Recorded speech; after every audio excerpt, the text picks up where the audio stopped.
On a installé Directus en local, la base de données est complètement vierge et on va la paramétrer pour avoir un système de pages avec des avec moyen de traduire les pages dans plusieurs langues. Donc voilà l'interface de Directus. Je vais tout de suite, on est dans les settings, je vais aller dans les data models, créer une collection qui va donc s'appeler page avec une minuscule, tout en minuscule parce que c'est vraiment le nom de la base de données, donc on va faire ça comme ça. Et voilà, c'est ça.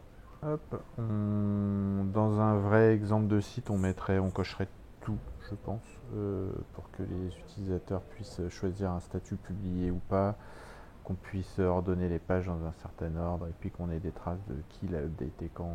Voilà. Mais là, je vais faire au plus simple. Donc, dans mes pages, je vais avoir un champ couleur de fond qui sera pas traduisible, qui sera le même dans toutes les langues. Donc, je vais l'appeler BG Color. Voilà, avec un underscore et tout en minuscule. Et voilà, ça va être bien déjà. Et je vais lui ajouter aussi un autre champ qui ne sera pas traduisible, qui sera le même dans toutes les langues, qui sera par exemple une image ou même pas. Enfin, bon, bref, vous voyez le concept. Je peux avoir des champs qui sont pas traduisibles. Maintenant, je vais ajouter un champ traduction, ici, translations. Je vais dire que c'est bien la traduction des pages, donc je commence par page underscore translations, parce que en fait, ça va être le nom de la base de données aussi qui contient les traductions. Ça, les langages, ça va être les mêmes pour toutes les collections, donc là je laisse languages, vous allez voir que ça va créer une base de données aussi. Et on est bon. Donc ce que je viens de faire là, voilà ce que ça a fait. Ça a d'une part, dans les data models, créé languages, qui est une collection visible. Je vais mettre en deuxième. Et ça a créé donc page, languages et pages translations. Donc comment ça se voit ici? Donc pages translations, il est caché et il va contenir les traductions de mes pages. Et languages, il contient tous mes langages. Donc si je veux rajouter ou enlever des langages, je peux le faire ici. Donc si par exemple je veux garder que le français, l'espagnol et l'anglais, j'efface tout le reste pour que ce soit peut-être plus simple aussi dans l'interface qu'on ait un truc réaliste. Voilà, donc ici dans les pages, quand je fais créer un item, je vais avoir ce BG color qui lui n'est pas traduisible. Et après en dessous, je vais avoir tous les éléments traduisibles ou traductibles, je ne sais pas trop comment on dit.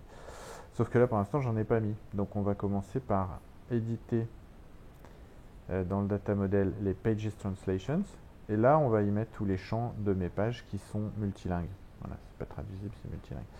Donc on va y ajouter par exemple un title, qui va être juste un champ de texte.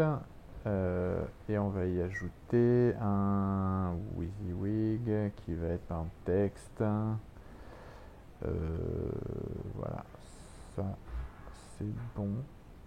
C'est parti comme ça. Et donc ce que ça donne quand on rajoute une page maintenant, c'est les champs non traduits,